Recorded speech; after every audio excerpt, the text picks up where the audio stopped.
দেখুন, দেখলে মনে হবে এটি কোনো ইউরোপ বা আমেরিকার কোনো একটি শহরের দৃশ্য।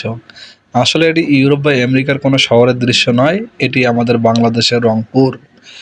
কোটা আন্দোলনের ছাত্রছাত্রীরা রংপুরের রাস্তাঘাটগুলোকে এমনভাবে পরিষ্কার করে দিয়েছে যে এক্কেবারে ঝকঝকা তকতকা, কোনো প্রকার কোনো ময়লা নেই, এক্কেবারে সবুজে ভরে গেছে। দেখলেই প্রাণ জুড়িয়ে যায়। প্রাকৃতিক সৌন্দর্যের আধার আমাদের এই পুণ্যভূমি, সবুজ শ্যামলে ভরা। এই দেশে বাস করে ১৭ কোটি মানুষ। যদি আমাদের এই সদিচ্ছা থাকতো তাহলে আমরা এই দেশকে একটি ফুলের বাগানে পরিণত করতে পারতাম। কিন্তু এই দায়িত্ব যাদের উপর অর্পিত আছে তারা হচ্ছে উদাসীন। আমাদের ছাত্রছাত্রীরা তাদের দেখিয়ে দিল যে কিভাবে একটি দেশকে পরিষ্কার পরিচ্ছন্ন রাখতে হয়। শিক্ষা নিন।